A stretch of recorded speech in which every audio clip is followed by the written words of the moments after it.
Hi, folks. Nick Tuckert here with the Historical Fencing Guild. Um, Before we get into it, I do need to uh, thank our sponsors. Historical Fencing Guild is brought to you with the love and support of our good friends over at the Independent Creator Directory. That's IndieCD.org, your one-stop shop for the best and the brightest authors, artists, and musicians. We're also made possible by sales of the Simple Sword, the Fighting Axe, and the Simple Spear, all part of my ongoing series of Western martial arts manuals designed to help you go from having never handled the sword to teaching the art to others. And most of all, guys, I could not do what I do and help the community that I help without the good folks in my Patreon. Um, Often neglected, never forgotten. Those esteemed and amazing individuals give me the funds to quietly buy trainers and things and then review them and then slip them to people who need them. Uh, all the while maintaining my facilities as I can. Uh, their names are going to scroll across the bottom, but I am just so grateful for each and every one of you. So I'm going to go through it. Off in the Woods, Frog G, Ronald Riehn, Belated Thesis, and Foxy, Brian K. Morris, Cindy Koepp, Steve Augusta, Don Dulas, Angelina Vaquera-Linke, Joe and Trilaina Bachman, Richard Asplund, and Kat Rothermel. I really couldn't do it without you guys' clear and present love and support. Now, to get into what we're going to talk about tonight, there's some interesting things going on, and I have a comment. And Botrix is correctly enjoy the jump. That's fine. Right now, it seems like the HEMA world is in this weird tizzy, at least across assorted social media, and it seems to be splitting in a couple weird ways. Right now, a lot of the historical European martial artists, HEMA, are both on one side kind of shaking their fists at the barbarism of Bohurt and making fun of, at the same time, kind of making fun of the rattan fighters in the SCA, what we call heavy fighters, as well as collectively bashing, basically anybody who isn't doing what they're doing the way they do it. Now, this would be one thing, except, and please pardon I came skating in last minute.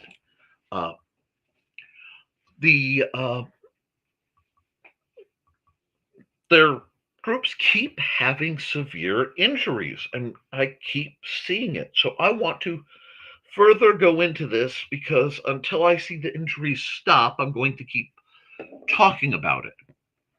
And it boils down to your armor has to meet the arms that it matches. Okay? When we talk about real world situations, we talk about why they went away from heavy armor, simply because with the advent of even moderately reasonable firearms in the Western world, the Chinese and the Japanese especially had been there for a while now, but the industrialized West had fun with them, elevating back up.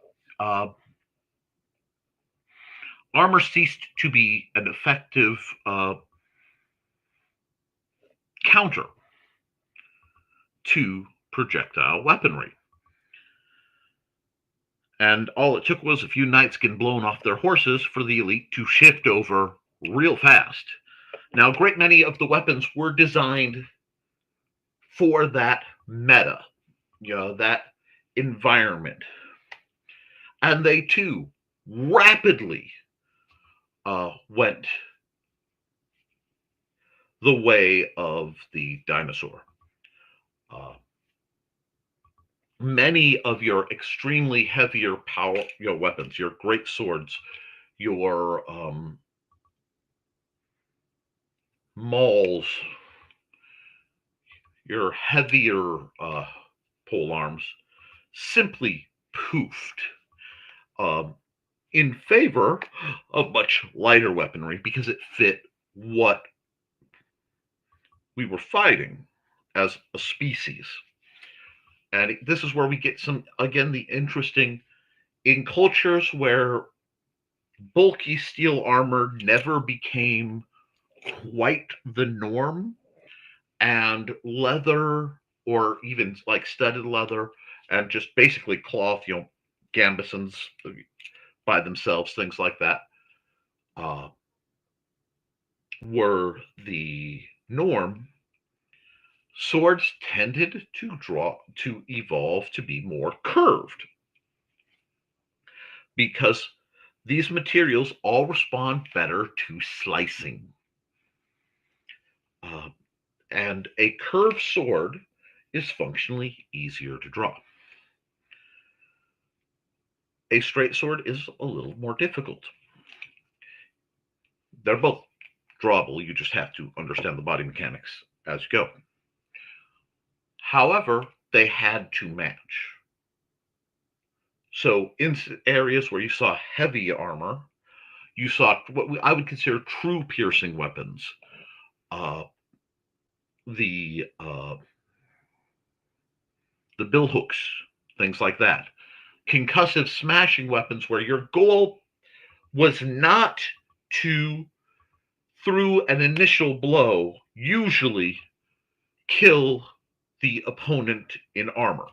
When we are talking at the height of armor, so we're probably looking maybe 1450s, between 1450 and maybe 1550, roughly. And, varies by country, understood that, and varies by the economics involved. Were there or weren't there longs connect, things like that. But these great, huge leverage weapons, these great excessive power weapons, really fell out of fashion.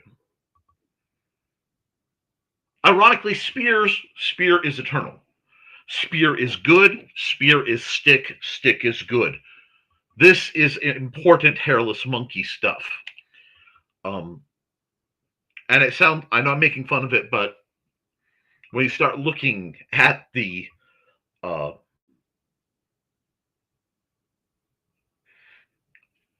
length of use of certain items, the spear hasn't stopped yet. Spear predates humanity as a species. And that's spears with heads. Wooden spears, sort of, but no one knows how far up back those could go because it takes a lot more specialized situation to preserve a pure wooden, a wooden spear, probably with a fire-hardened, sharpened head. The idea that spear is good is just a primal human at this point instinct, and I don't think we'll ever really give them up. Because for what they do, nothing is better. Now, what does that have to do with HEMA? When you look at modern fencing is basically before the sort of new renaissance of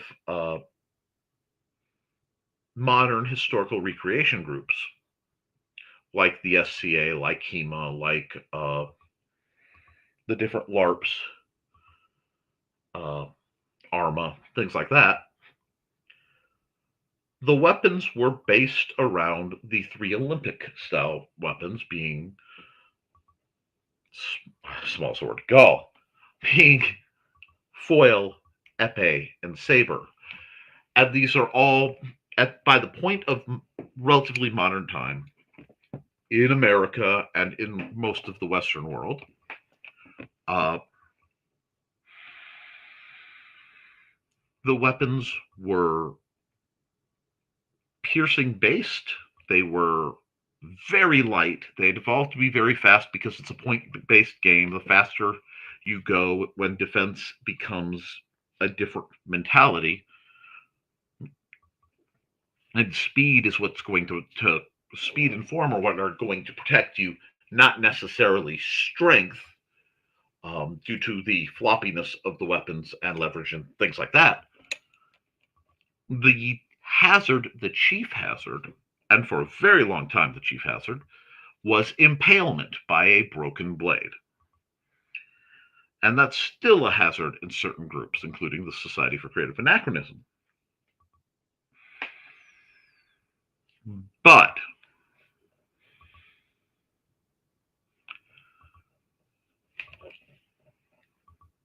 working as a primary defense as puncture resistance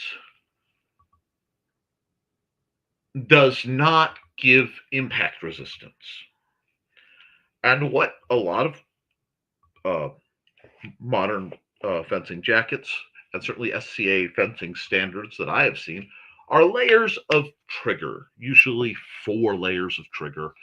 In the SCA, they have assorted drop tests and things, very modulated with either a custom tool or a broken blade to figure out, would this somebody? If the fabric keeps it from properly penetrating, they're probably good.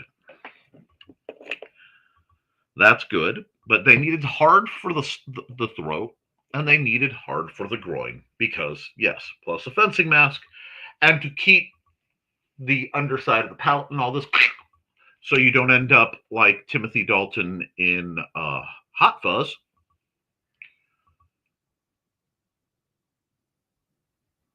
The hood with a puncture-resistant hood with the under part that went under your chin became very important. Likewise, reinforced darting under the arms to prevent this seam from failing. Now, that works with a lighter style blade like a musketeer blade or a foil or a saber. And most of the SCA groups fight with musketeer style blades. At least they did. The Middle Kingdom, or the Mid-Realm, big smack blob in the middle of the United States, fought with schlaggers back in the day. And then they brought in more what we consider heavy rapier class weapons. Hanway practical rapiers, diamond schlaggers, which evolved to the TCA rapiers, which became Zen Warrior when they split off, triplet competition arms. Deltins, assorted, much heavier steel blades. The problem is, at the end of those, for safety, mind you, is either a button that is welded on or a metal slug inside a big rubber tip. So you have a rubber tip about this big, and you have very long swords that are not nearly as whippy as, say, the Olympic weapons, and you have impacts in fencing. In heavy, so we poured over to heavy, they have weight requirement, weight of the steel, gauge of the steel requirement, 16 gauge mild, 22 gauge stainless steel for the helmets. They have measures for checking any visibility holes to be to make sure that a regulation weapon can't get in the hole and get your eyes and do bad things, or your jaw, all this unpleasantness. And they have a premise usually of hard over soft. All your joints are covered. There is usually metal over leather, over padding. A lot of times you wear a heavy gambeson for padding. And most sane people wear a chest plate. You have to have kidney protection.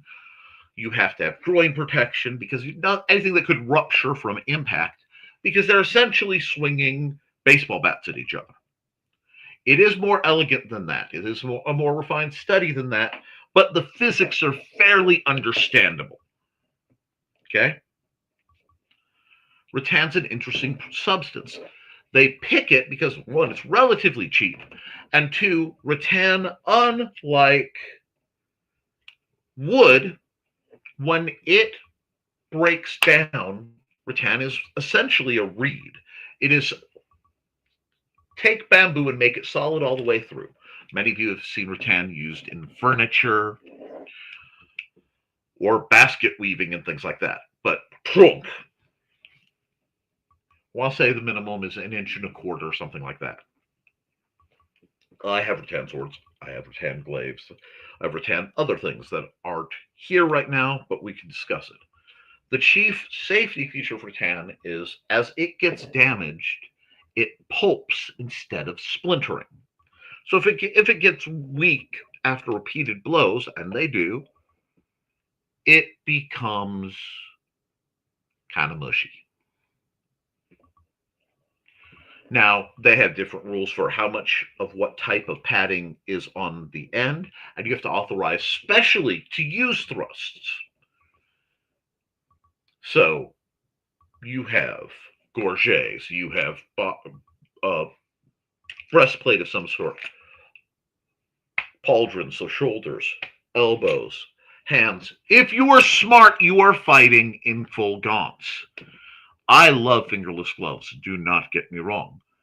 But full gaunts or pit or lobster gaunts give you tremendously more protection to your hand and limit your ability to grasp and fight much less than you would expect given the style that you are fighting. Understood? Clarity? Clarity? Okay, everybody seems to get that, which is appreciated. Now,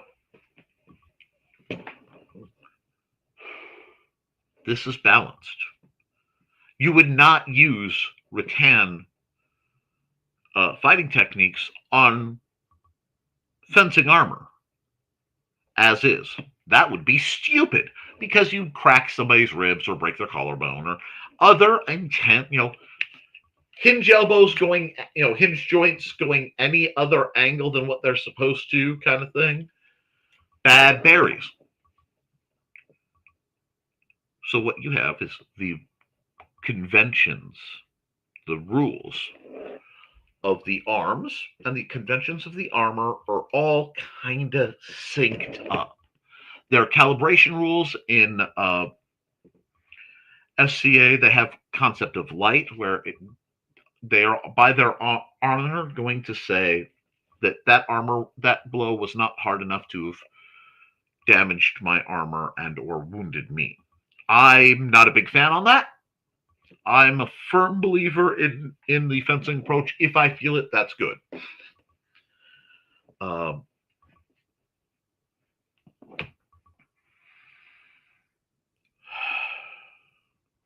Because all that does is serve to make people ramp up the attacks, ramp up the calibration.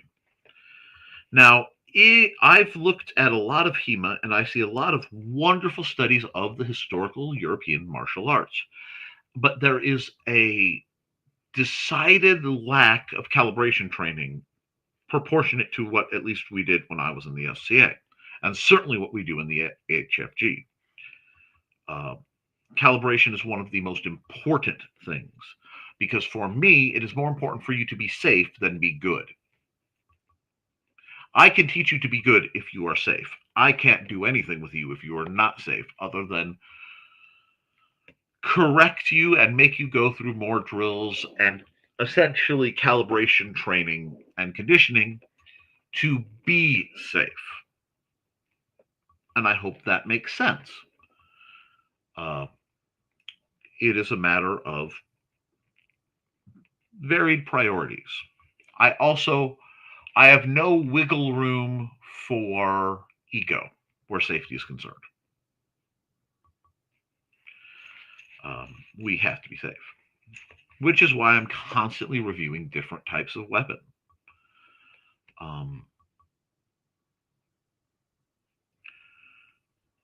What I see in HEMA many times is there are fencing jackets and they may have a plastron, I hope, underneath, but rarely, often they're just relying on the padding of the fencing jacket, maybe some loose, loose, tied on arm guards, knees and elbows kind of thing, and then gloves and shoulder piece, but it's all to me very minimalistic, which is good. I mean, it has its place, but the amount of padding I'm seeing behind it is not going to absorb a blow, and the amount of coverage is not going to protect people. So what we have is, on one side, armor not designed to absorb impact. We have a vast variety of weapons being trained with, and I don't see a lot of organized codification of their conventions. It's very by club, and that can have some real detriment in the long run to safety and longevity of fighters and gear. I very rarely hear anything about proper inspection, and I've never heard any. The human guys don't really drop test. They don't use puncture testing on their armor, because that could damage it. If it damages it, your armor is blown and you need more armor. Sorry. So I want to keep everyone safe. And the only way I can keep everyone safe is by watching and consistently speaking to the newer members, the older members, keeping track of everything. The other side is, I don't know what's going on, but it seems like the calibration of the shots has to be monstrous to not only be breaking blades as frequently as they are, but to be puncturing as deeply. Because one thing that sport fencing has that historical fencing rarely does is right of way, which is a concept where essentially you may not attack until you've dealt with the attack of an opponent. If there's no attack of an opponent, that's fine. But the first person to throw the attack is the attacker. Then the defender has to deal with that and retort. A good way to look at it is current sport fencing is a physical discussion that is ran like a debate. It is very moderated. There is very, okay, you've had your time. Now what are you saying? And this is a little excess in delivery, but I'm trying to explain my point. It makes doubles, which is a double kill event, very rare. A great many of injuries, including my own, have come during a double kill scenario.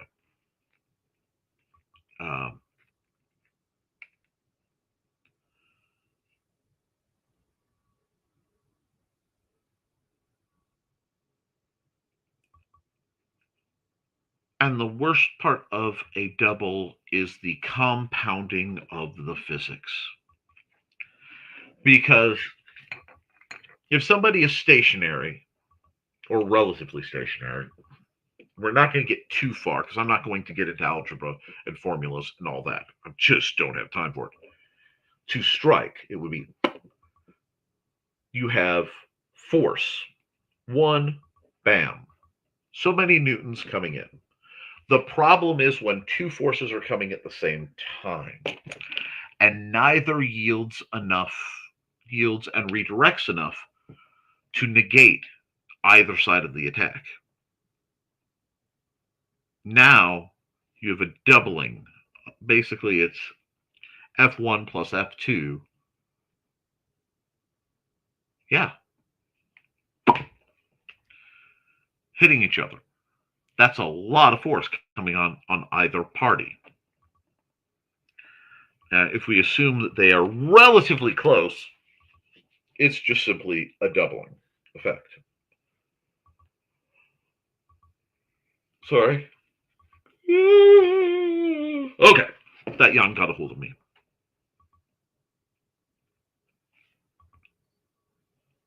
Their armor isn't stopping it.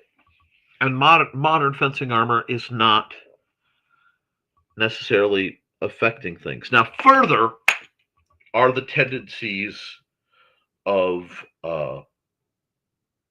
longswords, because longswords generate more raw force than a one-handed sword. It's simple. If you have two hands, especially if you were doing a wheeling action where your support hand is pulling back while your primary hand is guiding, so the motion looks like this. The pivot point is here. I have this. I can show you. Bam, bam, bam. The pivot point's right here. This is being pulled. This isn't just riding. Now, a lot of times you'll see people who essentially anchor the pommel, and I'm sorry, I've trained myself. It's very hard for me not to move much, but they don't really move it. That limits the power. Strike, strike, strike. You see what's going on? Counter pull. So I can do all the strikes and not move my lead hand, or both. Now you're taking the extra length into mind, and those shots, especially when it is grazing towards the end, are putting out a tremendous amount of power. I would love to see people strike some kind of sudden impact scale that you can just and see just how fast the tip of that is traveling, and how hard, how many joules of raw force are coming out, because I think people would be staggered with what you can do with even just a stick, let alone something that has come to a dull edge. And if you're training with sharps, you're a moron. Well, Nick, you should be understand. No, if you are sparring with sharp weapons without the actual intent to kill your opponent in the real world, to terminate their existence, you're an idiot. That's a stupid thing to do. And I love you from the bottom of my heart, but that is dumb. Now, we have seen repeated failures where the jacket failed, but many times they don't have even a rubber tip at the end of their sword, because the vast majority of time they're cutting. The vast majority of time, the primary attack is a concussive blow with the edge hopefully in line with the opponent. Oh, sorry guys, I'm a little tired today. The only way to block something like that is hard over soft. So, Nick, you keep using the words hard over soft. Do they mean what you think they mean? We can talk about it.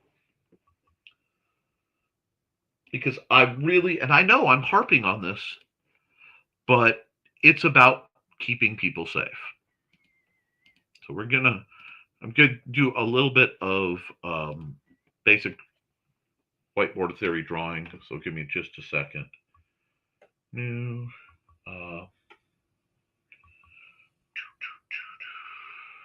Here, we'll just do this because it doesn't need to be high res. And we don't need that. And I'm going to grab a regular marker. And let's pull this down to a 12. Sure. So we're going to have force coming down. And we're going to assume, actually, I want to give myself some more room.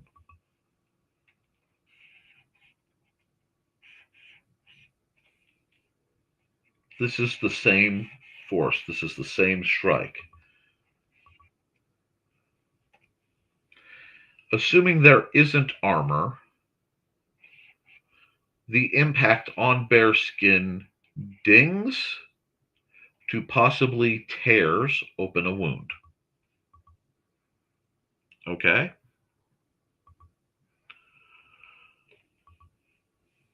Along the path of the weapon's impact. This should not surprise anyone. If you have soft armor,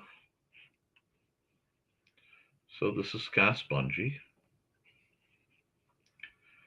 the impact is partially absorbed here, so much less travels down.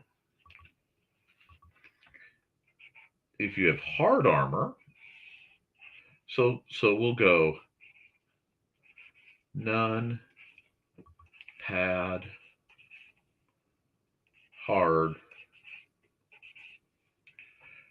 What happens is it's a force versus force, and it either bounces off or it creases, and then the force is directed inward. This is how you get things like knight's armor being beaten into them. So it works until it doesn't. So your optimal option is, if we have the same force, I needed a fourth one and I didn't do it, and you have hard, and it is supported by, that's a good supportive color, soft, right? And I'll do this again. We're going to use blue to make it obvious.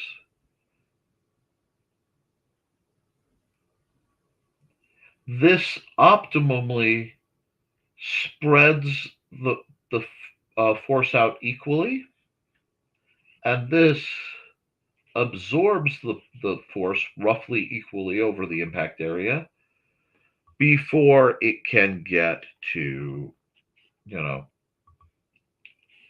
skin. So what do we need? Well, I'm going to add what am I doing? Add a layer, hide a layer. There we go. What I am proposing, it is optimal. Let's draw a person real quick. I am going to draw a person slightly more in line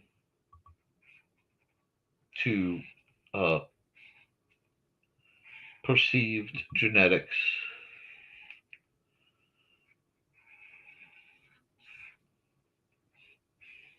Okay, this looks a little Bruce Timm, but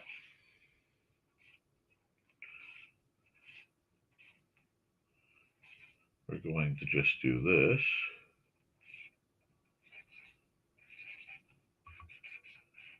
Hand. So we have our person, our everyman, if you will.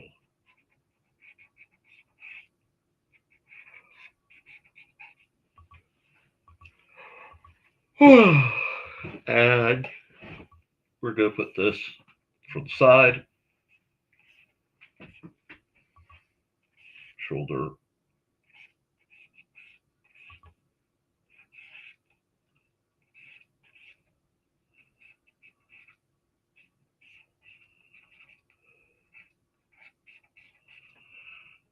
sorry, just banging this out so that we have a graphic to work with.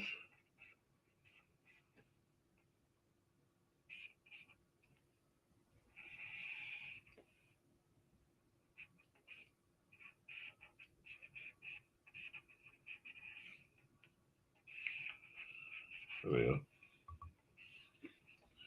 So what we have is the front and side Areas that we know have to be protected. Obviously, head and face, neck, so face, front, and back.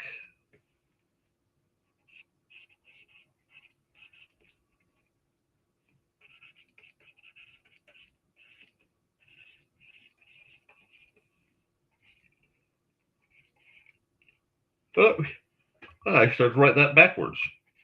Neck,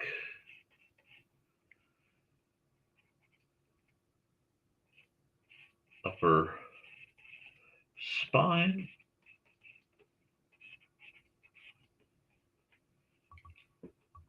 spine.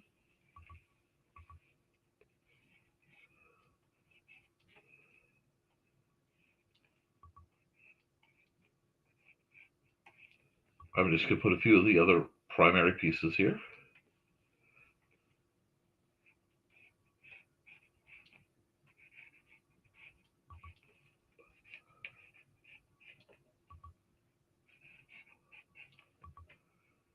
And yes, it looks rather ridiculous, but it sums up all the major areas the SCA prefers to focus on.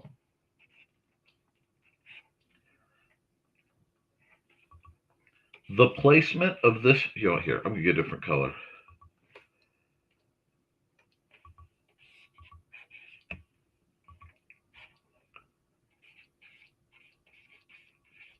The placement varies with proportion. Okay, so what you have is a need to have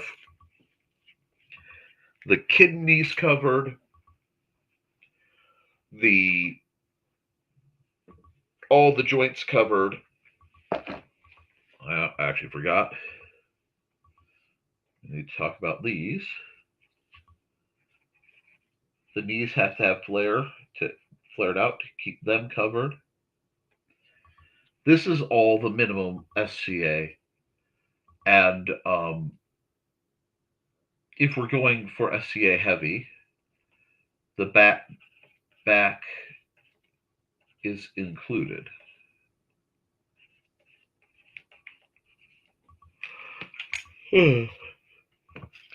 Now, there are some people who elect to not use chest pieces. I am not going to say that that makes any sense. I would say we want to make sure the chest piece at least covers the ribs, heart, and compressible bones up top of the waist. So we have plastron breastplate, which is a really fascinating way to look at the conditions of men versus women. I also feel the spine on the back should be studied.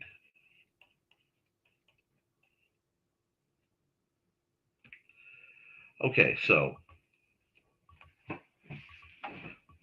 they would have various types of handguard, and many times the handguards that they recommend may vary if you're using weaponry that also provides coverage of your hand. So if you're using a basket hilt that wraps around, you may only need a demi-gauntlet that comes up to about here, but doesn't interfere with the top because your fingers are suitably protected. That's fine. However, many people here only use hard, whereas I like something like lacrosse pads, lacrosse gloves, and then putting a plate over it.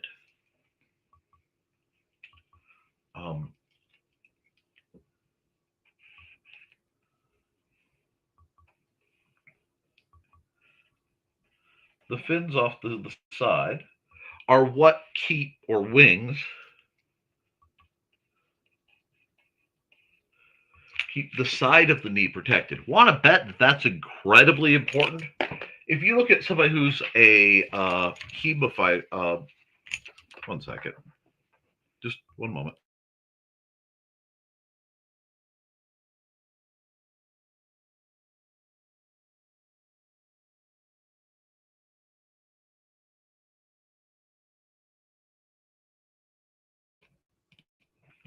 Sorry about that. I had to blow my nose, and I wasn't sure how that was going to go.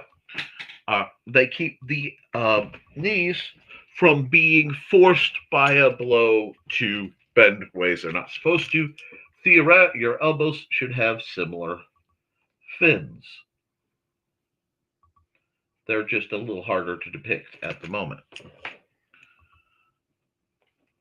A wise fighter also has some kind of thigh protection. And I say some kind of thigh protection because shots to this part right here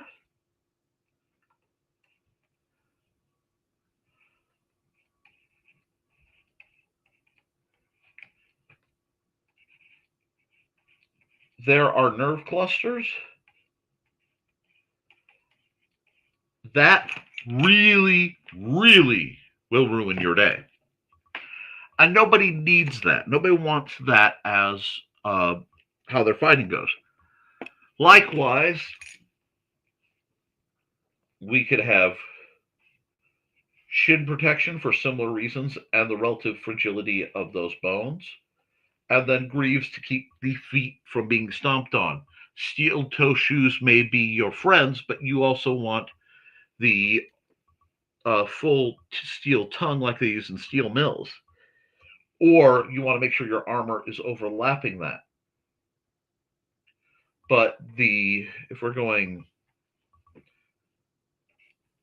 this part, this part, this part, and this part,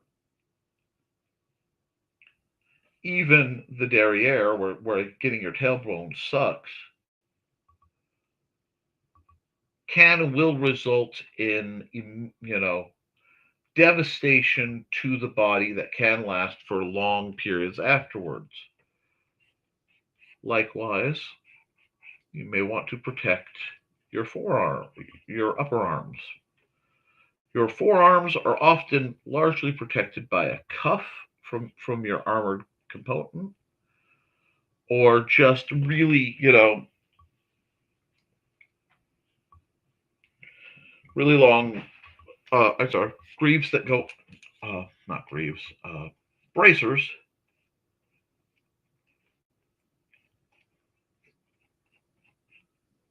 that go under it. And again, you get layers, but it's always better whenever possible to add padding.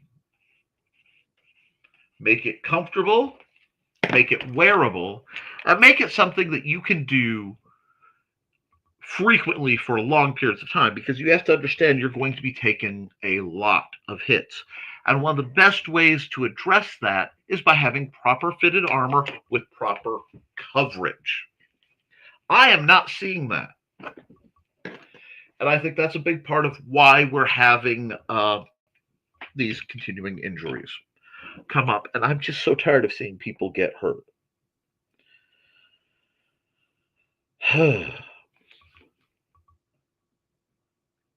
It's like, okay, let me set up another layer here and turn that off. Okay. When you look at your standard targets for strikes in basically any martial art, especially weapon-based. Okay, so let's build our dude in that gray again. Okay.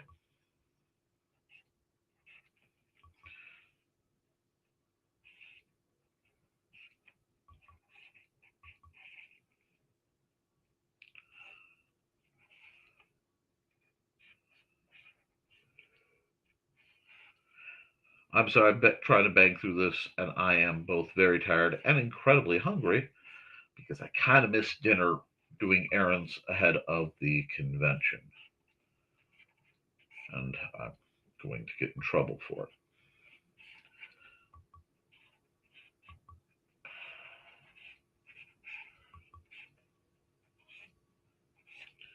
Now, I am not going to go over the names, the medical names of everything. I'm just going to give you enough to be able to eyeball for yourself, and boy, this is sloppy anatomy, what's going on. Okay? So once again, our buddy here has the good decency to be, not snacking, but present. Areas that we can target primarily: blows to the head or jaw can disable. Blows, stabs, or slices to either of the outside of the neck, possibly to the back if you can get behind the between the vertebrae. So give me a second.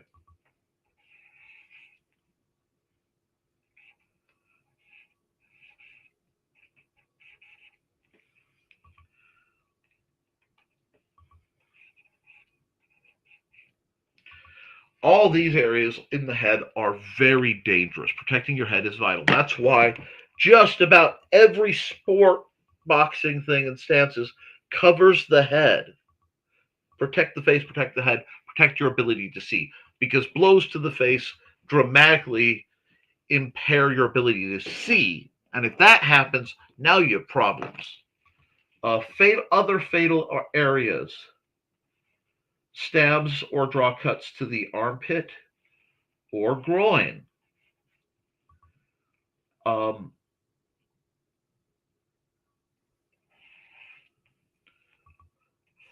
Stabs to the heart, draw cuts or stabs to the intestinal tract through the abdominal wall. Stabs especially, and some slices, but stabs are the best, to the kidneys, the femoral artery. Now you can bleed out from any major artery, okay? But all these are fatal. Areas that can be debilitating, excluding the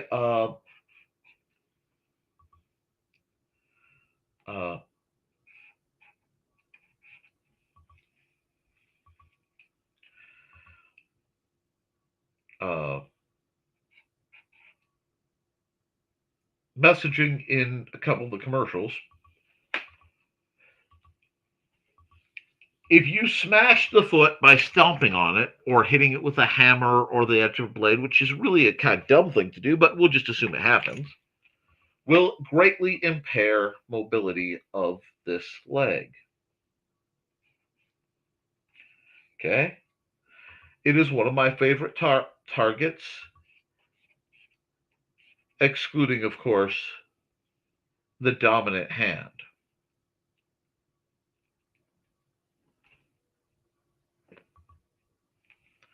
Okay? All right, is that making sense to you guys? My chat's being very quiet, but I hope this is educational. So, we know this. We know the Achilles tendon, the back of the knee. All these will shut off the various regions. Okay? If you disable their legs and you aren't required to kill them by your mission specific parameters, you can, quote unquote, leg them and leave them. which is, again, what is it dishonorable? Perhaps. Is it one of the most effective ways to end a fight with a weapon? Absolutely. If you can stab somebody in the leg and they fall over and go, "You stabbed me in the leg," you can go, "Sorry," as you're running away. Likewise, shots to the hand, elbow, and bicep can easily incapacitate the arm, depending on how it is.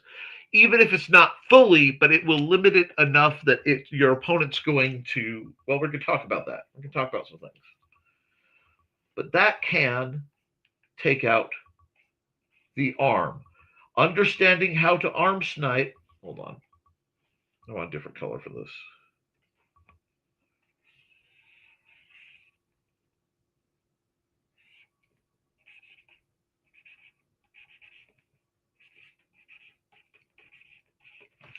Understanding how to do that, especially if you can do it twice. If they lose the ability to hold an object in both their hands reliably, their fight is over. Whether they live or die depends on if they choose to flee and you let them. But understand this.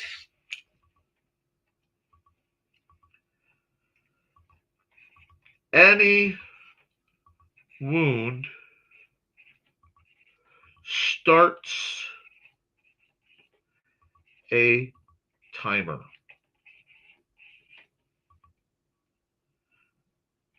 Maybe we should add significant right here, but whether it's represented in the play that we participate in or not, understanding and analyzing that bleed out happens.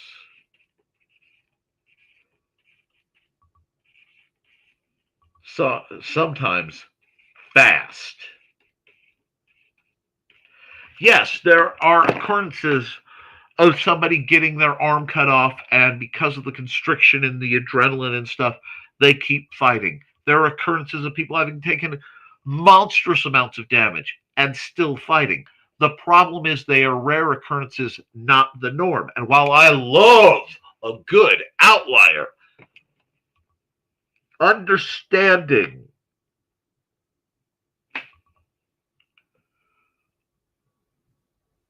the mechanics is something I'm one of the few people, but if I am wounded in a match and it just keeps going and going and going, and I start to feel tired, I will end the match. I will concede, because by that point I would have bled out enough that even if, okay, hold on, even if not quickly fatal, comma,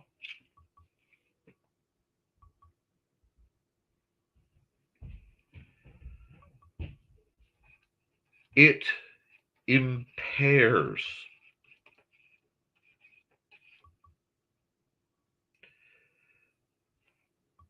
Now, by impairing, and pardon my sloppy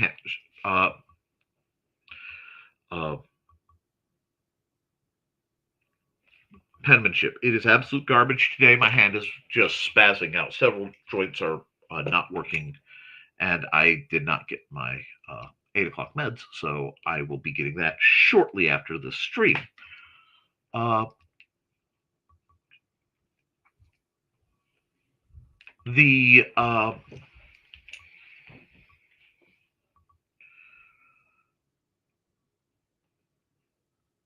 The loss of blood in a major wound is going to very quickly dehydrate.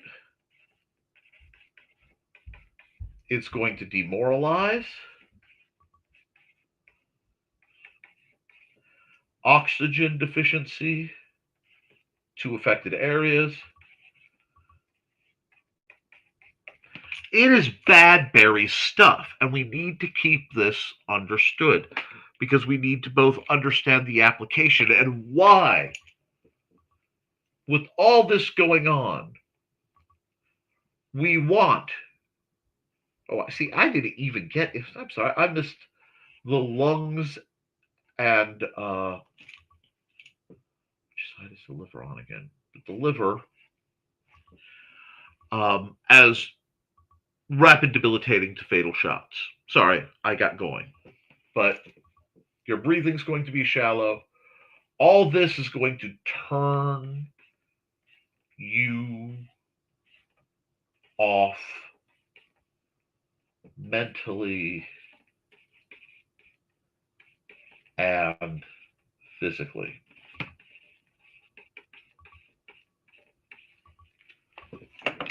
Do we understand that? By having that sort of scenario of targeted blows, the debilitation can be monstrous. This is why we armor against that as much as possible. And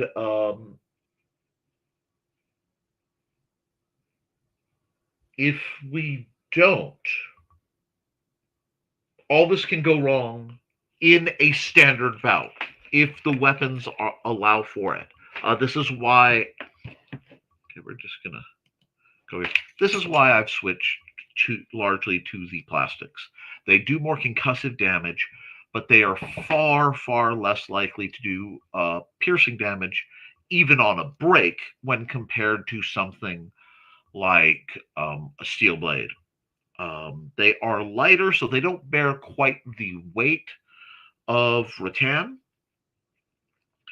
I do wish there were a way to get something that was roughly the style of the Purple Heart Armory basic trainers, but with the flexibility of something like the Penty line or what you find from Black Fencer, the nylon trainers.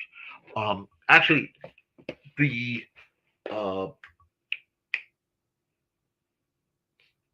Red Dragon ones are not bad.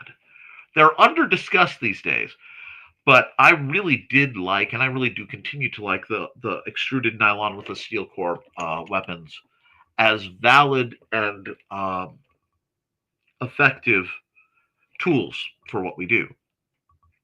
However, they're limited in style. They are heavy. They are very heavy. They get heavier if it's humid, and they are very heat susceptible. All nylon-based weaponry is. So you need to kind of keep all that in mind.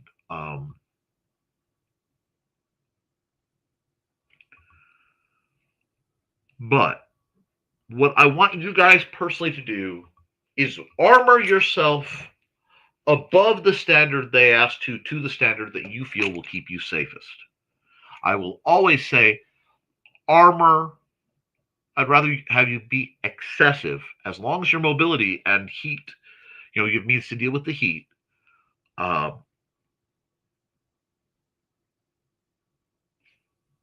in place. I am running through this because I have to re-armor from the skin out again. Almost.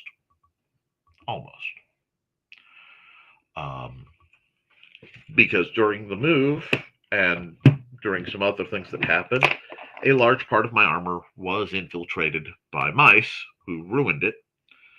And a lot of my harder material, my masks and things, are just aging out after, nearly 25 years of good quality service in some cases. It's time to get retired, which means I need new gear, which means I get to save up and do the thing I despise the most, which is buying new gear for myself. I want to thank the Patreon folks for helping me try to get that in the coffers. With winter coming, we will have more practices and we'll have more crafting. We just do better.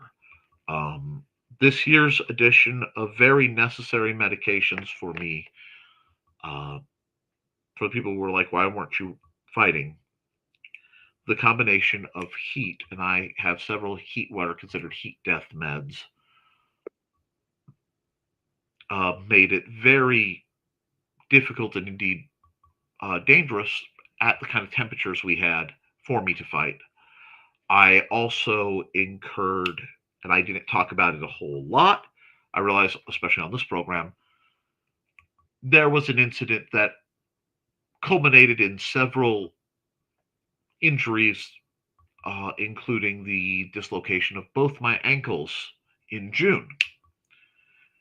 And that required several months of recovery and work from me to be able to get back to being vaguely mobile. So I am hoping that all that gets straightened out and we can finally start moving forward again. I have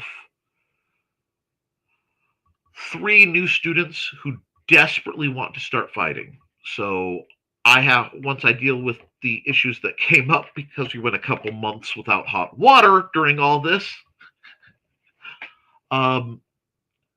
we will be able to,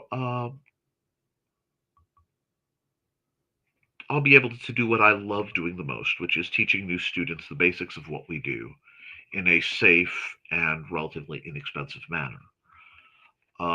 To all my patrons, I do understand what is going on economically right now in the real world. And I know, and I hold no anger to anyone who has to limit, lessen, or cut out entirely what you are doing, because you guys got to take care of number one first. And I thank you all for your support and your benefit. I'll thank you to all the people who will be catching this in the rerun. I know a large number of my regular viewers happen to have other Friday night plans that I certainly don't mind. But I hope this was educational to the folks who asked me to do it when they get around to seeing it.